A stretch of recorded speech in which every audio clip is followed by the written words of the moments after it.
the public. It has to be noticed like any other meeting. Why do you walk a site? Because you think you'll see something that will inform your decision that you can't get off the paper plans. Perfectly legitimate. But if it informs your decision, the public has the right of access to the same information that you have. Deep tells you, wrongly, in my opinion, that you can walk sites in sub-quorum groups of 1s and 2s. The Freedom of Information Commission says you can't. So, which state agency do you believe? My response is, FOIC can find you, and Deep can't. So if I make a choice, I'll go with Freedom of Information Commission. Plus, it's just basic fairness. If you're going out there to view something that will influence your decision, the public should see it too.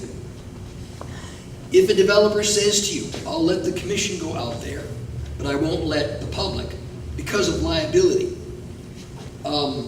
there's a legal term for that. It's called hogwash, okay? The property has to be insured. If it's not insured, then nobody should be going there. Not your staff, not commission members, not anybody. And if it's insured for everybody. If someone breaks into your house and slips on your kid's skateboard, they can sue you and they can win. Now they're going to go to jail for breaking your house, right? But that's how far that liability stretches. So a developer who says, oh, I'm worried about the liability, that's just nonsense, just pure nonsense, okay? And I will tell you, as a developer's attorney, I welcome the public to sidewalks. I'll usually have coffee and donuts, seriously. Because I want the public to know that we have nothing to hide. And I represented some opponents some years ago in town where the developer said, I'll let the commission go, but I won't let the public go. And we protested that. And the application was denied 4-2. And 2 of the no votes said, it bothered me that the developer would not allow the public on the site. Why? What were they hiding? Okay. So it's stupid for developers to do it anyway. I have to say some of them are stupid. When you go on a sidewalk, stay together. I was on one where people just scatter on the site. Remember, the touchstone here is everybody has access to the same body of information. So you walk together, the commission and the public, you walk together as a group wherever you're going on the property, right? Yep. Is it, if a commission member can't make it on the planned sidewalk? Okay. What if a commission member can't make it, okay? They can go back, probably with staff, to make sure they go where everybody else went. We had a subdivision proposal in Old Saybrook many years ago called the Preserve. It was a 1,000-acre piece of property, okay? The commission obviously did not walk all of it, that was impossible, but they did walk a portion of it. One member couldn't make it. The town planner took that member and walked him where the others had walked, and nowhere else. So they all had access to this, they all saw the same things. Very good. Or they were on the sidewalk, there you go, you read it. Okay, subpoenas, I'm not getting it. That'll happen very rarely. It does. You have to continue a public hearing. What do? Right? Do you re-advertise? Do you have to re-advertise? The answer is, you don't have to re-advertise a public hearing if you're continuing it. As long as, before the public hearing ends, you announce the time, the place, and the date of the continued hearing. So, not, all right, we'll continue this hearing to our next meeting. We'll continue this until November 13th at 7 p.m. in this room. Not, we'll continue to November 13th. Marianne, is this room available? Well, anyway, we'll tell you where. No. This room, and if this room isn't available, there'll be a sign on the door telling you where what room the meeting's being held in. Extensions of time. Always get them in writing, and always for how many days. I had a case years ago, this was East Haddam, where, and hopefully this helps to spice it up rather than bore you, to give you actual examples, where the applicant came in for a subdivision, and the night the hearing opened, the applicant said, the applicant's attorney, a couple of things, said, I'm really sorry, we don't have all of our materials ready. We're just not ready to proceed. So we'd like this hearing to continue, and quote, this one's on us. Those were his exact words, this one's on us. Well, the hearing continued onward, and they denied the application. The attorney, the developer appealed, and on appeal they said, we never consented to an extension of time. They exceeded their time limit, and therefore we got automatic approval on the subdivision. Okay? The Superior Court judge went ballistic in oral argument. He said, Counselor, you said this one's on us. What in the world were they supposed to think you meant by that? You said you weren't ready to proceed. You asked them to continue. And now you're saying you didn't grant the extension. Okay? Still, cover yourselves. Don't leave that opening. Extension, even just scroll down a piece of paper. I hereby consent to extension of time of. As I think all of you know, it used to be that each of the time limits could be extended. The first 65 days could be extended for 65. The 35 days of the hearing could be extended for 35. Okay, no more. It's a cumulative 65 days, which makes it even more important that you know how many of that 65 they're giving you for this stage of the proceeding. Okay? Make sure the applicant understands that they don't have to give you an extension of time. You have to. But if they don't, you'll make a decision based on what you've got so far, and it may not be a very happy outcome. Okay? There was a recent case by Judge Berger where I was on the losing side. It doesn't happen often, but it did. Where we wouldn't give an extension of time, and Judge Berger was not happy. Okay? So, wise developers give extension of time. Testimony. Freedom of Information Act says that you can't force people to sign into a meeting. Okay, they can attend and be anonymous, but you can require them to sign in or otherwise identify themselves when they speak. Right? That's just for your minutes, so you know, how do you spell your last name, things like that. Once the hearing closes, no new evidence, no new issues. So once the hearing closes, no one speaks. Right? I can't tell you how many times I've been in a meeting with the hearing closed, and a commission member says to the applicant, I wasn't clear about that. Where's that detention pond? No. Once the hearing closes, you're done. No more testimony. Commission members should not testify. Right? You are the judge. You're there to ask questions, to hear evidence, to make a decision. Right? You're not supposed to be testifying pro or con or any other way. If you have special expertise, you should disclose it, and many of you do. One of the things that the planner in Willington has done for many years that I commend to all of you, because Willington is so close to Yukon, we have an uncommon number of really high-powered people on our boards and commissions. Like our Wetlands Commission, for one point had a PhD limnologist and Connecticut's top botanist, 2 DEP resource officers. There's really, really quality people. So what the planner did there was every time she opened a file, she just put their resumes in the file. That meant their expertise was disclosed for anyone looking at the file. Right? It's a very good thing to do. Again, if you have people who have engineering or other particular skills that may be relevant. Well, demand that you be treated with respect. Again, it spirals out of control. When people start getting rude or abusive or shouting, then the next person will do it worse, or people shout back. You have to keep a lid on that. If you need to call a brief recess, again, if you need to table something, by all means do it. It may be late, but I'll just say one thing. Frequently when I get home from a meeting at 1 or 2 in the morning, my record, by the way, was 3:30 in the morning. My wife says to me, how can they be making good decisions at this hour? And my response is, who says they're making good decisions at this hour? Okay?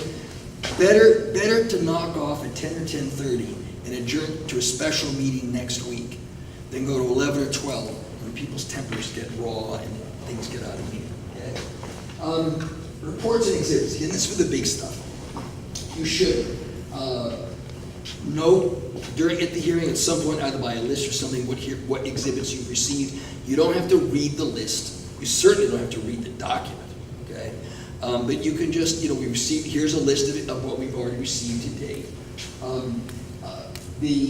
One of the things they did, this is still on the old Saybrook website as a favor to me, on this preserve, this 1,000-acre subdivision. They actually, as soon as they got an exhibit, they would scan it, assign an exhibit number, and put it on the website. It saved the staff a tremendous amount of time. Instead of people coming in one by one, I want a copy of this, I want a copy of that. They can say to people, it's all on the website, you can view it, you can word search it, you can print it, it's all there. And people felt that they were being empowered, that nothing was being hidden from them, right? They come to the town hall and the planner's busy, and they're waiting because they want a copy of something. They're stonewalling me, they're trying to hide it from me. I'm in the middle of a very controversial hearing right now in Westport, where the staff have done that. All the documents are on the website. Anybody can view them, anybody can read them. It's a great, again, for the big item, it's a great thing to do. There is an issue, a legal issue out there about the amount of time to evaluate voluminous documents. So far, there is no case that directly addresses that. I think we will see that, right? So certainly, if the last night of the hearing you get 5 inches of technical reports, I would encourage the applicant to provide an extension of time so the commission members and the public have the opportunity to really read that stuff. You do not have to read reports out loud. The only exception to that is an RPA, Regional Planning Agency referral. The statute does say allowed. I think that's the only one. Let's see. Electronic presentations, PowerPoints, ask for them to be submitted and printed out. It's okay for them to submit them as PowerPoints, but just so people come into your office, you can show them the hard copy. You don't have to queue up the PowerPoint and tie one of your computers while somebody looks at it. Staff input. The normal rule is that staff can comment after the close of the public hearing, but the exception to that is no new information and no new issues. So staff can help you evaluate what you've received, answer questions, clarify, whatever. The best example of this that I ran into was an application for a dog kennel. The applicant had submitted an acoustic study by an acoustic engineer that evaluated the impacts of this proposed dog kennel. And after the public hearing closed, we should have done it while the hearing was open, but after the hearing closed, the commission said, we would like our own acoustic engineer to comment on this.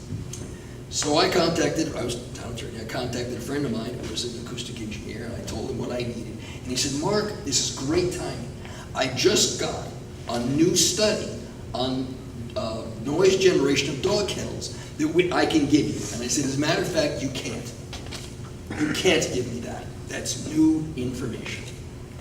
All you can do is tell us whether the applicant's study was the proper methodology, whether the conclusions are supported by the data, etc. And that's what he did. Was what was submitted validly, correctly done? If so, that's the end of it. Okay? One of the things to watch out, ZBA members. Staff can comment after the close of the public hearing, but when a ZBA is hearing an appeal of a ZEO decision, the ZEO is now the interested party. It's the ZEO's decision that is being contested. So in that case only, the staff, the ZEO, cannot speak after the public hearing before ZBA closes. Okay. We had one, so it was a town very close to here, where the hearing closed. It was a ZEO appeal, and the night of deliberations, the clerk was sick and couldn't come. So the zoning officer was present, never uttered a word, but he took notes and drafted the minutes of the meeting. On appeal, the violator claimed that the ZEO must, now you gotta stay with me here, the ZEO must have influenced the board because his minutes exactly reflected what they actually said. Right? Minutes that reflected what they actually said? I mean, this is nuts, but they actually made it here. Okay, good idea, where there's a lot of exhibits, number them, all right? One of the other things, you'll be in a public hearing where it's the engineers that do this, by the way, and my brother's a civil engineer, so I'm not picking at engineers. But the engineer will stand at the plan and say, now, you see this brook starts here, and it goes there, and there, all right? And then on this sheet, all right, a judge reading that, it is meaningless, okay? So Chairman, try to encourage people speaking. This brook that starts on lot 3 and flows southwesterly, etc. Something that makes a little bit of sense. Also, if a commissioner has missed a hearing and listens to the recording, you want the recording to make some kind of sense. The burden is on the applicant to prove that they are in compliance with the regulations. The burden is not on you to prove that they don't. The only exception to that rule is under 830G affordable housing applications, where the burden is on you. All right, we're not going to get too deep into that because that's the right. Experts, wetlands in particular, okay? If there is a technical issue that is contested, traffic, environmental impact, things like that, there should be experts on both sides. Every one of your commissions has the legal authority to hire your own experts at the developer's expense, as long as it's in your regulations for wetlands, it's in your regulations for planning commission, or it's in what's called an 81C ordinance for zoning and combined planning and zoning, right? There is never any reason for you not to have access to experts, to engineers, to whatever you need. And again, you have the right to demand reimbursement from the applicant. I represented a developer many years ago on a $49 million development. And the reimbursement of the municipality's peer-reviewed fees totaled $450,000. And when it was over, my client said that that was the best money he spent on the application. Because the municipality's own experts confirmed that our material was valid and properly designed, and that gave them the comfort level to approve what was a very large project. Right? Without that, he felt that pure fear would lead them to deny, just the fear of the unknown. So a smart developer will provide that reimbursement. And they actually have to. Who gets the last word? Typically the applicant, because the applicant has the burden of proof. 2019 interventions, they have to be what's called a verified pleading, which means it's under oath, has to allege with specificity that the activity proposed, whatever it is, and this is an exact quote from 2019, that it is reasonably likely to unreasonably impair, pollute, or destroy the air, water, or other natural resources of the state. So, it's reasonably likely to unreasonably impair, pollute, or destroy. Now, all of us polluted the environment driving here tonight. Unreasonably, all right? What is it to unreasonably impair, pollute, or destroy? That's a judgment call for you as commissioners to make. The key thing for you to know is when you get one of these interventions, all right, number one, call out your attorney, which will be someone, I hope, at Ellen's age. Second, they have a burden of proving those allegations. And those allegations have to be specific. The statute was amended some years ago. They can't just say this is bad for the environment. They have to tell you with some precision what exactly about this activity is reasonably likely to unreasonably impair, pollute, destroy. Okay, but again, that's pretty specific. They are allowed to participate, though, hearing or no hearing. The impacts they claim must be within the commission's jurisdiction. I was at an inland wetlands hearing where people intervened based on coastal wetlands impacts. Well, inland wetlands commissions don't have jurisdiction over tidal wetlands, so that's irrelevant, okay? There's a case called Lizardo on that. You have to prove their allegations by substantial evidence, but if they do prove their allegations, they do prove that this activity is reasonably likely, unreasonable, blah, blah, blah, okay? Then the commission cannot approve the application unless there are no feasible and prudent alternatives that have a lesser or no unreasonable impact. Again, just be aware that exists, you will definitely be counseled when that happens. Okay, you saw I arrived with the jacket. I'm going to take it off my street floor. Keeping a record, record everything, including deliberations. Some commissions only tape the public hearing, tape the deliberations too. You don't have to tape workshops if you don't want to, plan development workshops or whatever. But whenever you're doing something that involves an application by someone or something, tape the hearing. If it's not a hearing, tape the discussion, tape the deliberations. Right? It could be sent back to you if for some reason the recording is defective. This actually happened to me in Wellington, where we had to reenact as closely as we could a public hearing because the recording device didn't work. People have to speak clearly, try to get them to use a microphone, etc. All right, there we go. All right. So making your decision, who gets to vote? You have to have been present for the public hearings. If you weren't present, you can listen to the recording of the meeting or hearings that you missed. When you return, you state for the record, I was absent on October 4th, but I have listened to the recording, I have reviewed the record, and I feel qualified to vote. The law is that once you make that statement, the burden shifts to a challenger to prove it's not true. Okay? So that's why you say it out loud, it's a statement on the record. Of course, you have to really listen to the recording. Alternates can participate in the public hearing, but once deliberations begin, if an alternate is seated for a full member, that alternate stays, even if it continues to another night when the full member returns. The full member cannot bump the alternate once deliberations begin. The cases have to compare this to a jury. Jury hears a case, there are jurors and there are alternate jurors. When the evidence closes in a jury trial, the alternate jurors are sent home, right? Or non-seated alternates. So it's the same thing, right? And a lot of commissions don't realize that.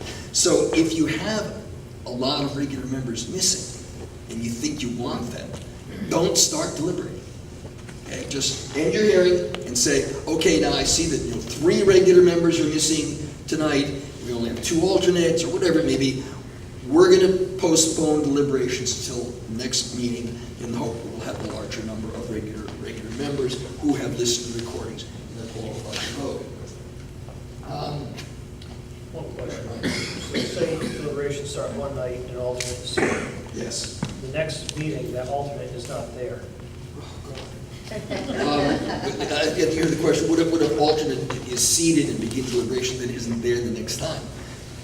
Then you would have to appoint someone else who attended all the hearings or listened to the recording or whatever, and then if that alternate comes back, they can't, they're out.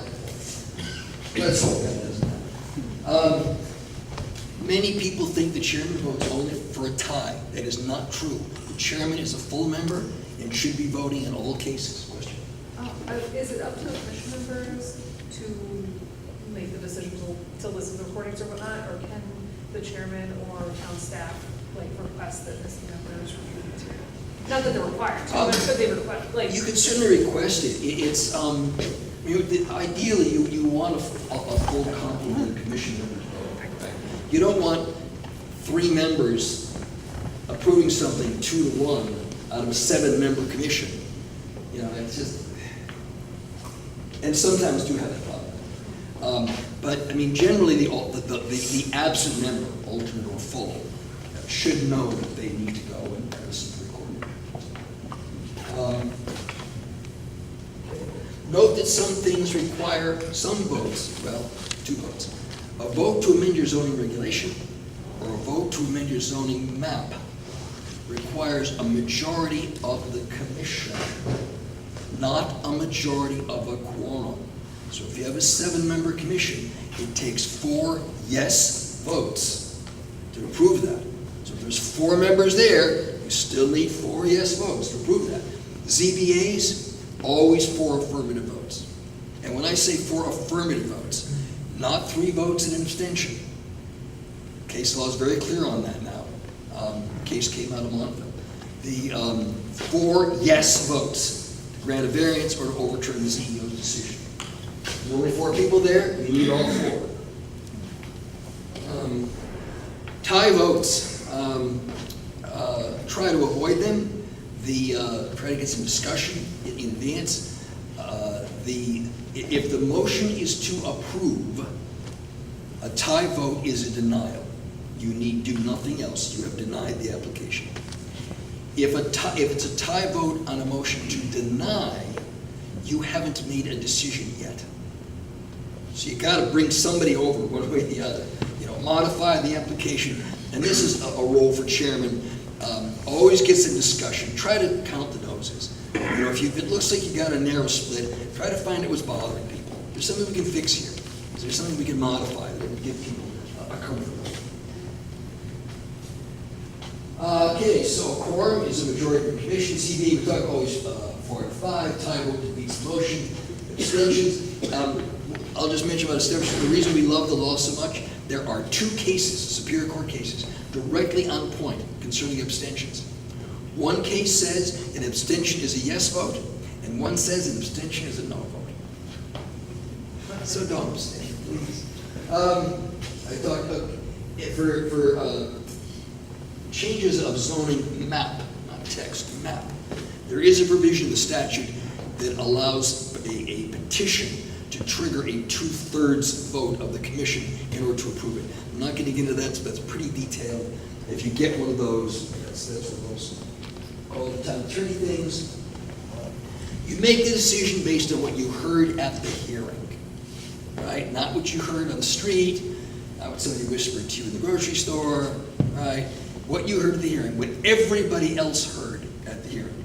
I mentioned that I was on the commission in my own town for a while, and we had a very, very controversial application. And somebody I knew called me at home and started talking to me about the application. And, excuse me, I cannot discuss this. I can't do this on the phone. Come to the hearing. Oh, I can't. I'm going to be on vacation. Well, write a letter. Look, when it happens to me, it will happen. I say, look, I'm only 1 vote. Telling me isn't enough. You need all the commissioners to hear the important things that you want to tell me. If you can't make it, write a letter so everyone sees it. No, you're my official. I wasn't an elected official. And I want to talk to you. And I just said, I'm sorry, I'm not allowed to do that. And this person said to me, I've called every single commission member, and they all told me the same thing. And I was like, thank you, God. Everybody got it. All right. If you have expertise you rely on, say so. Question, yeah. Mark, quick question. From my perspective, I think I know the answer. But, with regards to making the decision on information based during the hearing, Yes. if an individual commission member has knowledge based on a site visit of another site of an applicant, Another site. Go ahead. should they state that during the hearing? During the Or hearing. The hearing closes and then they say, I'm going to deny this because I went to another site of theirs. See, now they can't respond. Okay? They can't respond. That's part of that fundamental fairness. Okay. I was in another site of the same developer, and the erosion controls were a mess, and fine, say it on the hearing. Respond. And the answer might be, there are 2 developers in our Glastonbury area who have the same last name, who are completely unrelated, right?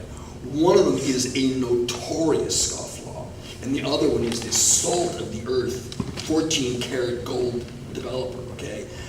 You could be at the construction site of the wrong guy, all right? And if it's not said during the hearing, the applicant has no opportunity to say, that's not me, that's another guy with my last name. So, and those things do happen. One of the cases, that's an interesting one, there was a site walk of a property, and it was a proposed subdivision. And the neighbors were opposing the subdivision because they said that there was an abandoned well on the property, and that the septic systems from these proposed subdivision lots could enter that abandoned well and thereby contaminate the water table. Possible, of course, a legitimate argument. On the walk, one of the commission members saw a pipe and said to herself, I think that's that abandoned well. But she said nothing. When the hearing convened, she said nothing. When the hearing closed, she said, I saw that white 4-inch plastic pipe, that abandoned well. Now, all of you are saying 4-inch white plastic PVC pipe. And the neighbors are right. Based on its location, it would be contaminated. She had seen one of the standpipes from measuring groundwater. It was not the abandoned well. But the developer, the hearing was closed. The developer couldn't say, no, you looked at the wrong pipe, you were in the wrong place. And that denial was overturned. Fundamental fairness. Yeah, yes. Oh, sorry, yes, sir. Sir, thank you. If a public hearing is held on an issue which the commission has been advised by staff is important to the plan of conservation and development, and there is overwhelming public opposition, let's say, should the commission still feel compelled to vote in favor of the POCD? Wait a minute, sorry. The hearing is on the POC? Let's say it's an issue that, it's something that we've been advised, technically advised, that's something important to the plan of conservation and development, let's say. But there's public opposition to it. I mean. Okay, I'm going to break that down. Go ahead. Okay. If the decision is whether to adopt or amend the plan of conservation development, the plan, not a subdivision, not a site plan, okay? You can certainly heed public comment. It's a matter of policy, all right? Nobody can appeal the plan of conservation development because nobody has standing to do so. So, sure, you can listen, but I think you're probably getting. Well, that's not really my question. Yeah. Okay. What if you have a subdivision, let's say, Yeah. and someone argues that subdivision violates your plan of conservation development in some way, okay? If your subdivision regulations list, or zoning regulations, list as a stated criteria compliance with the plan of conservation development, and only if it says that, that's one of the criteria that you can apply. But you still have to find that the proposal is not in compliance with the plan. The mere fact that most people don't like it, that's back to majority rules, right? You can't take away somebody's property rights on majority rules. So whether people are pro or con is really irrelevant. The question for you is, do your regulations authorize you to consider the plan?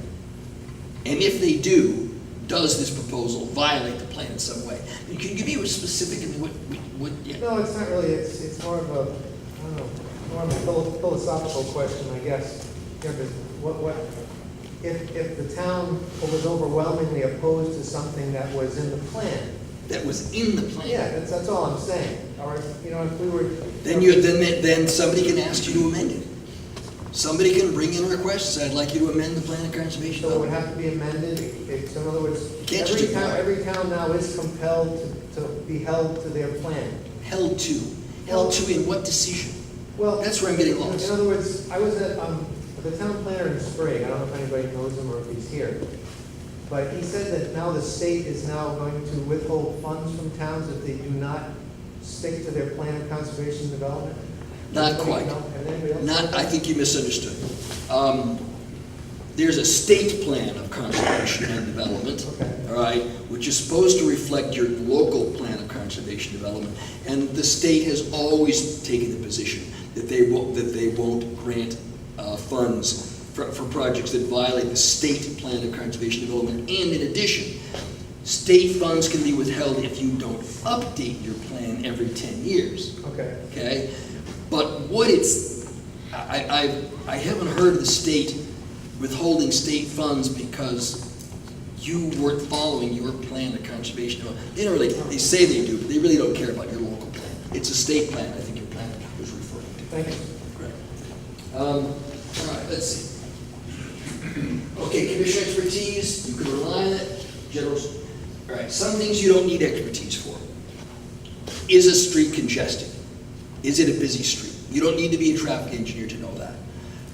One of the things that happens all the time in my coastal towns is some poor traffic engineer will come in and do traffic counts in January and try to use them for July. And of course, the commissioners will all laugh and say, you haven't been here in the summertime.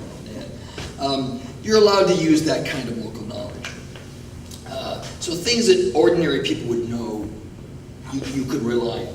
If it is something that requires expertise, how many trips are generated per 1,000 square feet by retail uses? Those are kind of technical things. You can't just make that up as you go along. Let's see. Yeah, state everything during the public hearing and don't introduce facts or opinions later. Again, use everything knows what's going to be happening. Make your decision based on the criteria of the regulations, not whether people like it or not. What do the regulations say is your criteria? Sometimes you may have ambiguities in your regulation, and you will have to construe that, interpret that. The courts are not bound by your interpretation of your regulations, but they will give some deference to your opinion on the subject, especially if you consistently apply the regulation in that way over a long period of time. In which case you want to put that in the record. You can no longer waive a zoning regulation. This was the McKenzie decision, very unfortunate. There's two cases, McKenzie and Santa Staro, I think it is. I can never pronounce it right. This was a case where a commission had in its regulation, there shall be a 20-foot landscape buffer unless the commission waives it. In this case, they waived it.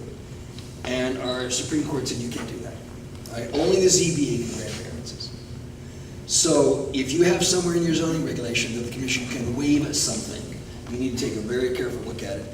There may be a way to revise, Santa Sierra, that's what you're saying. There may be a way to get around McKenzie because of the Santa Sierra decision. I'm not getting into too much detail now. Just if you have waivers in your zoning regulation, you need to take a look at them and have your planner look at them, staff.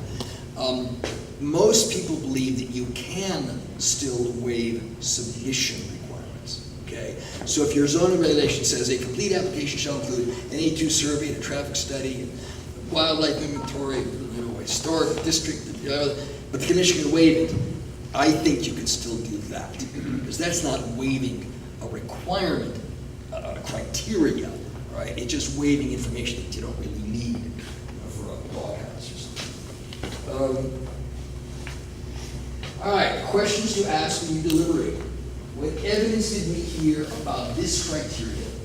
What do we conclude from that evidence? And was the criteria met? Right? Always have some discussion so a judge feels like you were actually awake and kicked it around a little bit. The decision. I had a judge tell me there's no such thing as denial without prejudice, but I think sometimes it's useful. If an application was incomplete and therefore you couldn't determine compliance, that would be a denial without prejudice. You're saying come back with a complete application. You had a faulty legal notice. Your public hearing was invalid and you ran out of time. That could be a denial without prejudice, right? So there will be cases where that is useful. The statutes say that thou shalt state the reasons for decision. The cases say you don't have to. The key rule here is, if you're going to state the reasons for your decision, state all of them.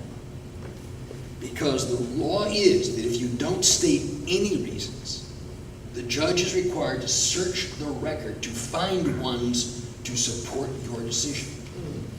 But if you state them, the judge can only look for evidence supporting the ones you said. So as a practical matter, don't state reasons unless your attorney and your planner are helping you draft that motion and with an eye toward appeal, okay? You cannot reconsider a decision once the legal notice has been published. Even before that, you cannot reconsider without, and this is a quote from the case, without a good reason, whatever that means, okay? You can't just flip-flop. You can't just change your mind for whatever reason. Precedent, and everybody comes into this, okay? As I said before, the courts will give you more deference if you've interpreted your regulation consistently in one particular way. So to that extent, there's some precedent in interpreting your regulations. Other than that, you know, especially variances, no two pieces of property are exactly the same. Well, you gave Joe Blow a variance, you know, from the front yard, and so all you have to give me one. No, you really don't. Okay, and especially, you know, one of the things people forget about variances, there's two elements to a variance. First, hardship. All of you have heard that. You know, it's unique to the property. It's not financial. It's not self-created. It arises from the character or topography of the property. It renders the property not usable for any purpose, virtually any purpose under the regulations. Fine. The second requirement for a variance is that the granting of the variance shall be in harmony with the purpose and spirit of the regulations. So, if one guy comes in for a 5-foot front yard variance to allow a 100 square foot vestibule on the house, you might grant that. And if somebody else comes in for a 30-foot front yard variance for a 2,000 square foot addition, you might say, you know, you both have hardship, you both have topography or whatever. But in one case we think that it's in harmony with your spirit, and in the other case we don't. All right, you're allowed to do that, board members. Your legal notice has to be reasonably specific. That's a staff thing. We talked about time limits. Only site plan and subdivision result in automatic approval if you don't act in a timely manner. Those are the only two cases where there's automatic approval. Not special permits and special exceptions, not variances, not CEO appeals, none of those things, okay? For a text amendment or a map amendment, you must always set the effective date. That effective date can be no earlier than the date of publication. It can be after the date of publication, but no earlier than. But that's part of your motion, right, to state the date, the effective date. The motion should be clearly stated, this, so that you know exactly what you're approving. Question? Thank you, Rob. You said time limit only on site plans, and what was the other? Site plans and subdivisions are the only cases where there's automatic approval if you don't act within the time limits. Subdivisions and site plans, automatic approval, but only those two. Okay? I think that you should always take time to write a motion if there are findings, especially for wetlands. If there are conditions or modifications stated clearly. Some years ago in one of our towns, we had just a real mess. The ZBA granted a variance to a B&B to allow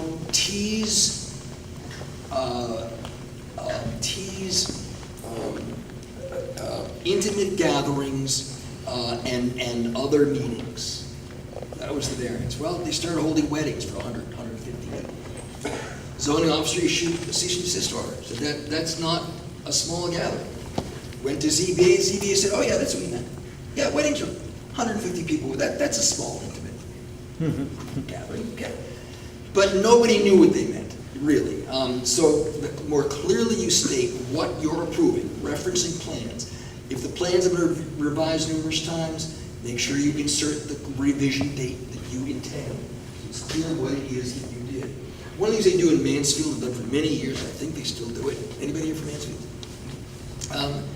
Whenever they have a fairly complicated matter, they assign 1 or 2 commission members to work with the town planner to draft a motion.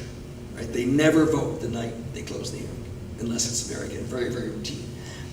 I can't overstate, the more time you spend drafting your motions, the better off you'll be. Clarity, specificity, and that it says what you really meant it to say, whatever that may be. Stipulations, we talked about that. Remember, you're approving the application and not the applicant. How many times have you heard it? We all know Joe Smith. He's the greatest guy in the world, and if he says he'll do it, he will. Even though the plans are incomplete and vague, you can trust Joe. And then Joe steps in front of a bus, and his ne'er-do-well son has this approval that's incomplete and vague, and God knows what else. That approval always runs with the land. It can be bought and sold, and you can't stop it. As I said earlier, defeating a motion to deny is not approval. But defeating a motion to approve is a denial. Now, there are cases of interagency jurisdictional overlap, and these can get quite complicated. For example, both wetlands commissions and planning and zoning commissions are authorized, and in fact required, to review erosion and control plan, erosion and sedimentation control plans. Try to work this out so that you're not requiring inconsistent things. One of the things that used to happen in one of my client towns, which will remain nameless, was the Wetlands Commission, I think properly, was requiring shared driveways where there was a wetlands crossing, or a brook crossing, because obviously the fewer crossings, the less disturbance. And just as regularly, the zoning commission was refusing to approve shared driveways. This drives developers crazy, okay? So try to, get your act together internally. Zoning and subdivision regulations. Subdivision regulations can't impose a minimum lot size. That's zoning. They can't impose a side yard. That's zoning. I need to keep those rules very clear. We talked about the McKenzie case. There's some state and federal overlap. I'm not going to get into LUPA and EDA. That's a little much. One of these that I will highlight, because you hear a lot, people will come to a wetlands commission and they'll say, this septic system conforms to the public health code, so you have to approve it. No, you don't, all right? I don't know if these numbers are exactly right, but it sticks in my mind that I think it's, humans can take 400 parts per million of nitrate without harm, okay? But eutrophication in lakes can be caused by 4 parts per million of nitrates. So, the health code is not an environmental impact code. It's a health code, a human health code. It's not a wildlife code, right? There are certain cases where you don't have jurisdiction. For example, wetlands, dams that are under the state's control, you cannot regulate. Operations of water companies, you cannot regulate. For zoning, there's a lot of cases where you don't have jurisdiction. For example, you can't regulate a family daycare home, which is 6 or fewer, differently from a single-family home. You can't regulate a double-wide mobile home, different from a single-family home. There's a long list of these. Just be aware there are limitations to your jurisdiction. Oops. You have to have jurisdiction to hear the application, okay? In some cases, wetlands, there are exemptions. They're never as broad as people would like them to be. People have to have some interest in order to file the application. It has to be an owner or someone authorized by the owner, by letter, by contract, by something, okay? There are sometimes preemption by state or federal law. You will rarely run into that, except for the Telecommunications Act. That's where you'll run into it. I talked about the mobile manufactured homes and daycare housing, wetlands, dams, water companies, some farming, some example. But be aware of the limits of your jurisdiction, whatever they be. Be prepared. How many times have you seen a commissioner break the seal of their envelope walking into the hearing room? Read your material. Staff, get your commission members' material. My suggestion to staff is, when you have a new commissioner appointed, give them a copy of the relevant regulations, minutes for the last few months, maybe some kind of summary of things that are pending. Help them get up to speed quickly. And commissioners, you've got to read this stuff. I was at a commission meeting where I cited to a particular section of the zoning regulation, and not one commissioner had a copy of the zoning regs in their possession. That's just inexcusable, right? And that particular night, by the way, an applicant said that there was something in the regulation that was not in fact there, because I did have my book, right? So you need to have your regulations, you need to read them. View of the property if it's relevant, wetlands, schedule a site walk. ZBA is usually what you need to see for a variance you can see from the street, usually. So that's why ZBAs don't usually do site walks. You could if you wanted to. You don't need to.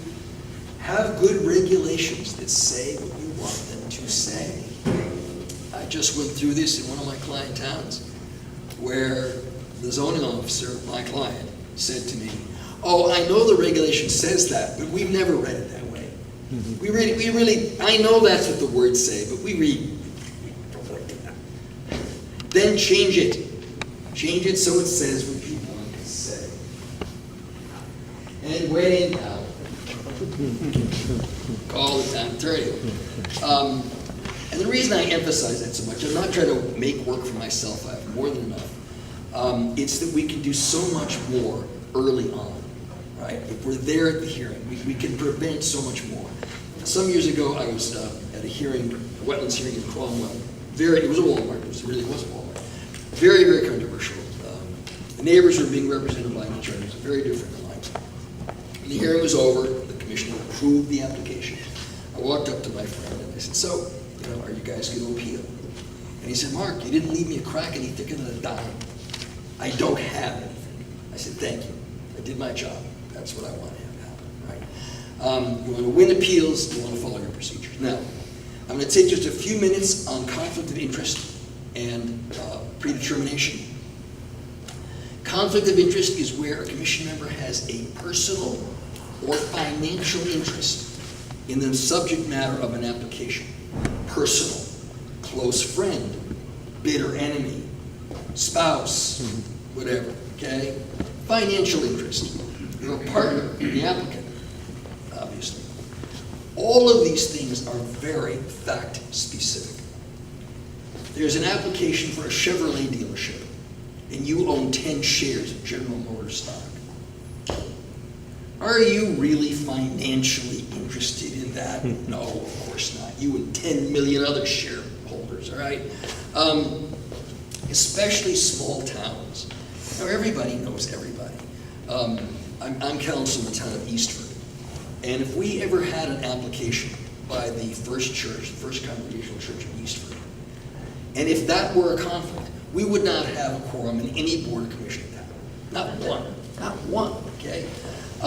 Courts have held specifically that membership in Chamber of Commerce, Little League, churches, PTA, that those are not conflicts because one, by law, you can't benefit personally from a nonprofit, right? Okay. And second of all, in an unusual burst of practicality, the courts have ruled something that all of us know, which is that in every town, it's the same small group of people that make everything work, right? And you got that 10 or 15% of your town who are on all the boards and commissions, and on the chamber, do the Boy Scouts, do the Little League, and while everybody else sort of watches. So the courts say, look, if you start disqualifying people and that kind of thing, you're not going to get any boards or commission, right? So none of that is a conflict. The key thing to do, if you think you may have a conflict, disclose it. Branch's rule is, when in doubt, get out, okay? First you state it. Courts don't like the hidden conflict.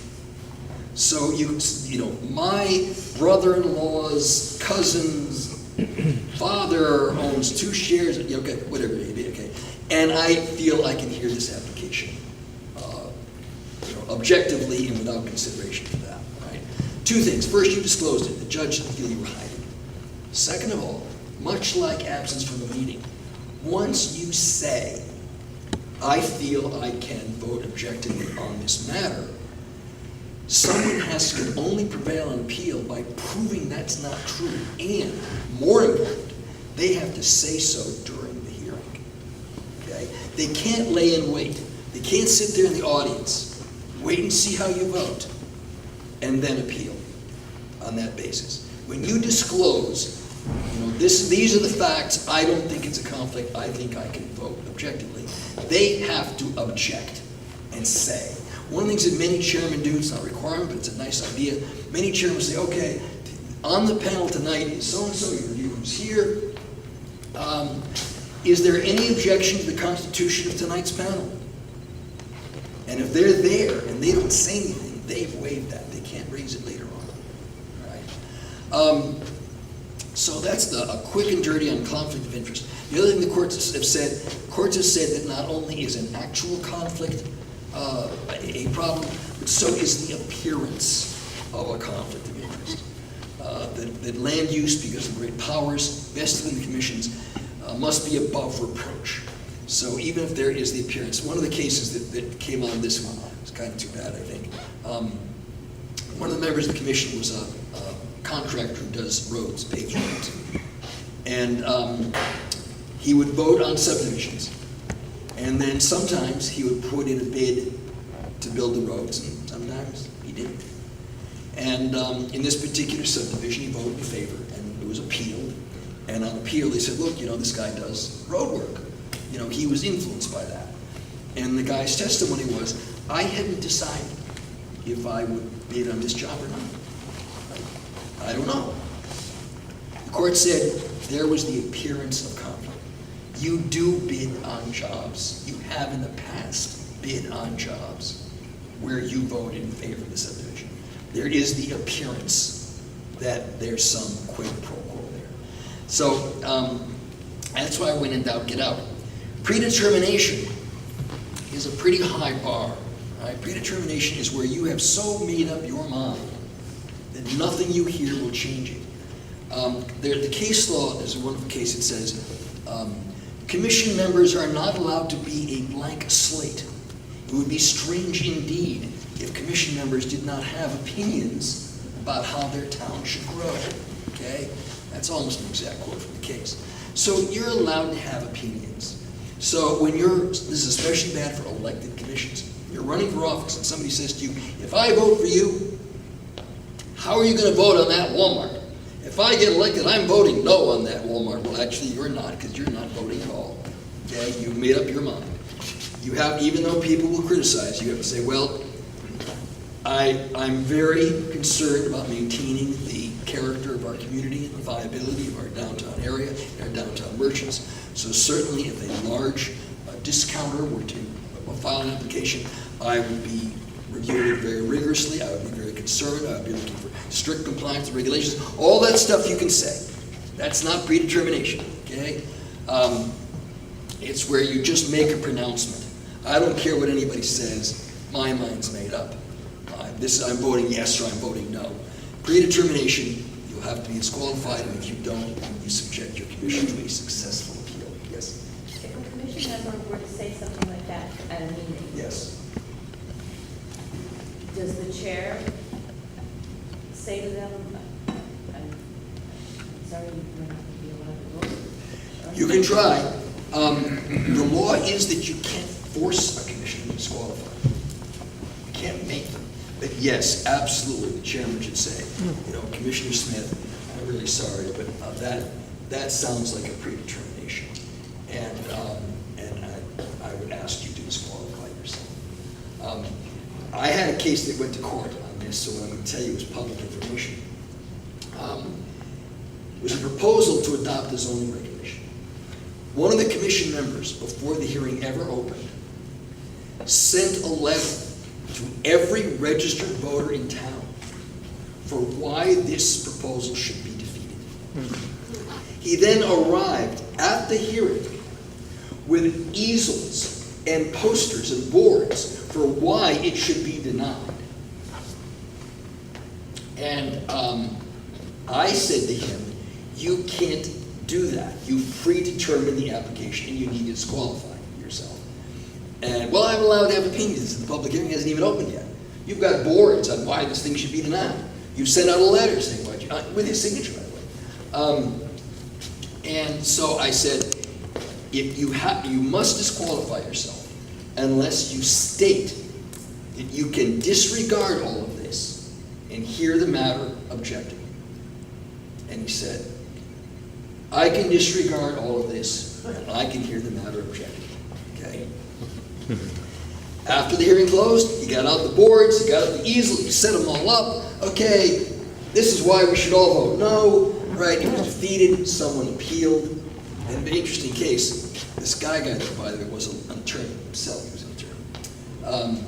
On appeal, the judge said there's a presumption of regularity in the affairs of land use commissions, which is the law. The town attorney instructed the commissioner to disregard his prior views. He said he would, and there's a presumption that he did. Therefore, I'm going uphold the decision, okay? Now, I ran into that commissioner a couple months later, and he was saying, now, you saw that decision, you know, I won. I said, I won. Well, it was found not to be a conflict, not to be a predetermination. So the judge found that you heard my advice and you accepted it. He said, but I didn't accept your advice. But you said you did. And the judge accepted your statement that you took my advice and followed it, even though you know very well he didn't. But yeah, you can't make it. You can try. Other questions on any? I never know on these things whether I'm going too fast or too slow, that I'm losing you, or that's Jamie in the back. Marty, with the advent of social media, Yeah, oh God. text, Facebook posts, occasional Facebook posts between commission members.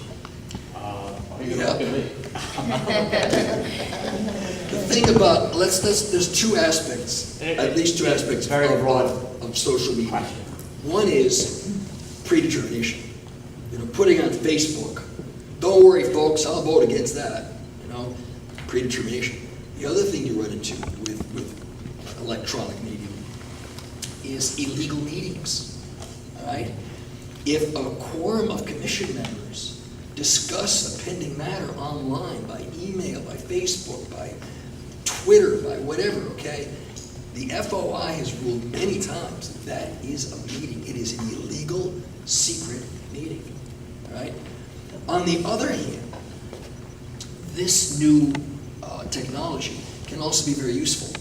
Some years ago in Scotland, Connecticut, they had a subcommittee to revise their plan of conservation development. Of course, people are busy.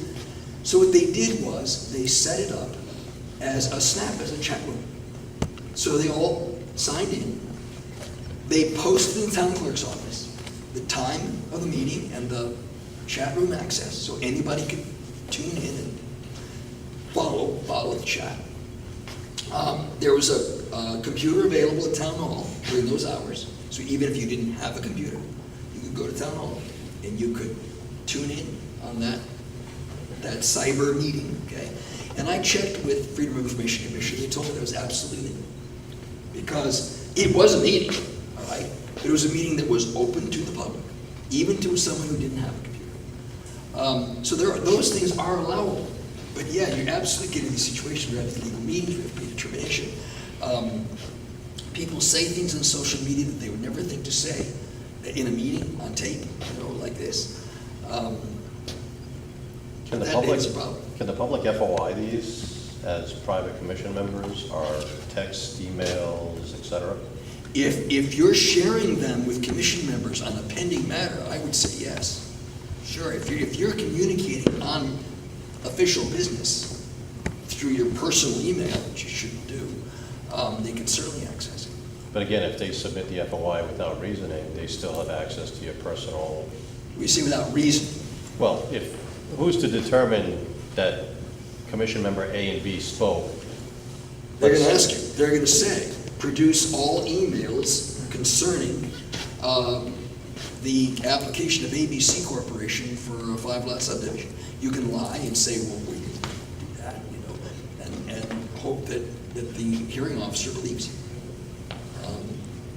Yeah, right, sorry. I just wanted to add, so if you're on a board or commission and you take out your cell phone during a meeting, or your laptop, personal laptop, that could be construed as communication. You can talk to somebody in the audience, another commission member, and it can be requested for you. And one of the things that I heard, I didn't see this myself, but I heard about was a commission member had his cell phone, and someone in the audience was feeding him questions to ask the applicant. Texting him questions that then he would ask. That is clearly ex parte communication, as clear as it can be. And if, you know, I mean, you go to court, remember, the FOI has subpoena powers, the FOIC has subpoena powers, and the court certainly does. So if a developer has reason to believe that happened, they can ask for discovery. They can subpoena you and your records, your phone records. Oh, look, there's the phone numbers and email accounts of 3 other commission members. Were they talking about sports? 3 commission members? Maybe. Let's look and see. Again, the idea of fundamental fairness is that everything happens in the open. Everybody has access to the same body of information. The public, commission, proponents, opponents, everybody sees and hears the same stuff. Other questions? I don't know if this is considered a conflict of interest, but can I, as a recording secretary, be on the commission that I'm secretary for? I don't know why not. The question was, could the recording secretary be a member of the commission? I will tell you, in many towns, they don't have enough money to hire a recording secretary, and one of the commission members is the secretary. In Middlefield, well, they did something really smart in Middlefield. They, with their town funds, they bought a secretary's laptop. And the secretary of the commission types out all the motions, emails them to the office, where they print them out the next day, keeps the minutes, sends the secretary the next day, cleans them up and prints them and formats and stuff like that, because they didn't have enough budget to have somebody come in. So absolutely, I mean, if you're willing to be a glutton for punishment that way, sure. The only thing is, the only caveat is, unless you have a local ordinance authorizing it, a town employee cannot be a member of a planning and zoning commission. Town employee, okay? So if as clerk, you're a town employee, then you can't, all right? But, I mean, it guess it depends on how the town works, whether you're a town employee or not. In many towns, the clerk of the commission is not a town employee. They're part of the P&Z budget, so depends on you. Yes? Can the staff, the planning and zoning officer take them? Sure. Anybody you want. And the FOIC requirements for minutes are pretty minimal. The topic, the vote, and how everybody voted. Most minutes are much more detailed than that, but you meet the law if you just state what was the vote, who voted yes, who voted no, who abstained. So your minutes are allowed to be quite brief. Other questions?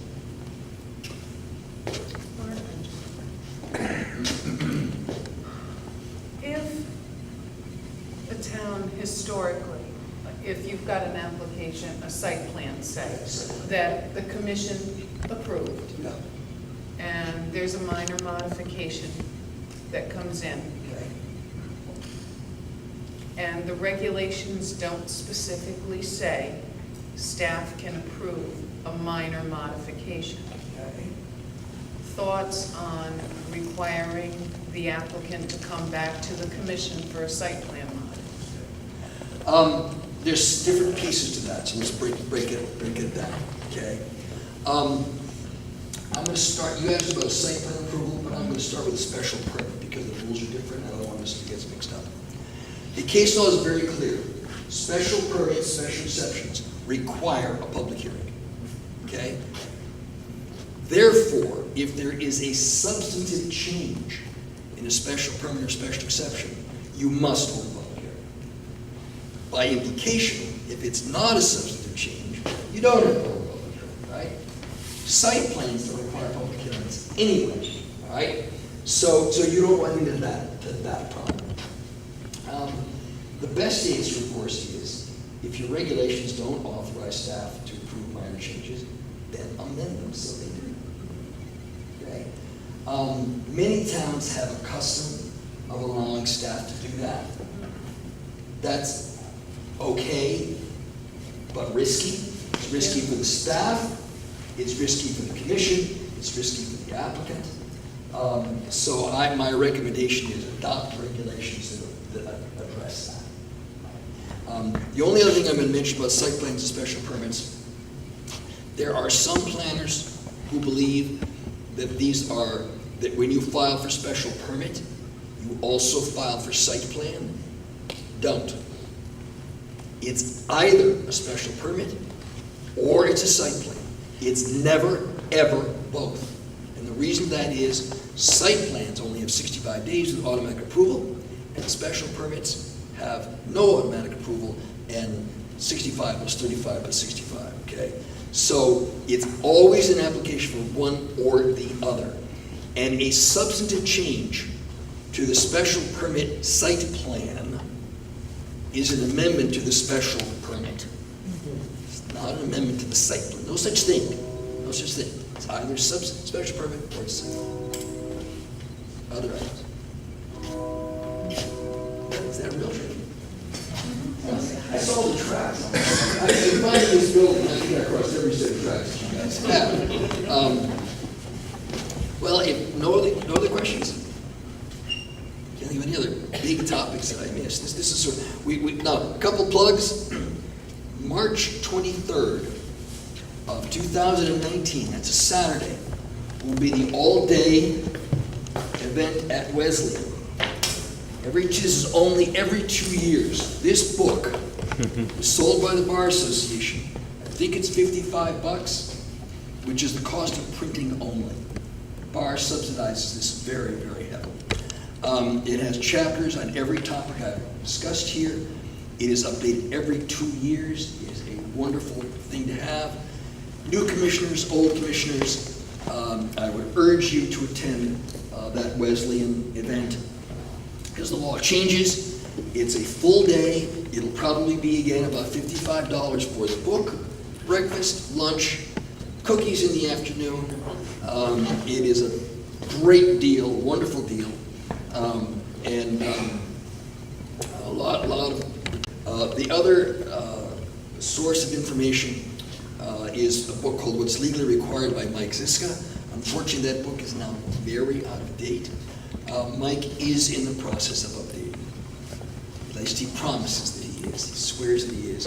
And the Connecticut Association of Zoning Enforcement Officers is going to help with the funding of the publication, along with CLEAR from the University of Connecticut. So hopefully there will be a new edition of What's Legally Required coming out.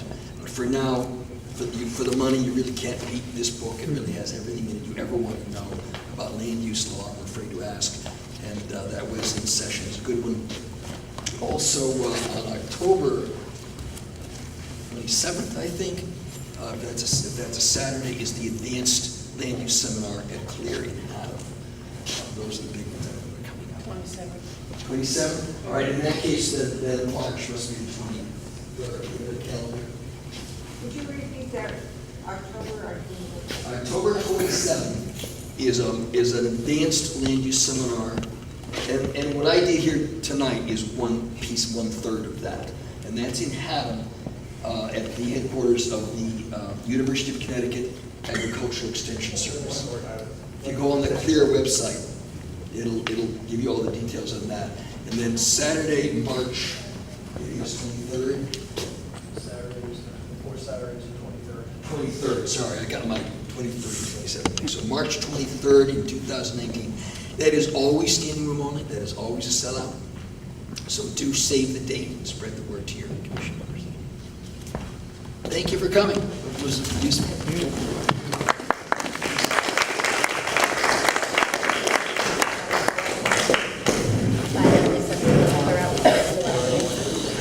Ladies and gentlemen, if you're here for the rest of our meeting, we're going to take a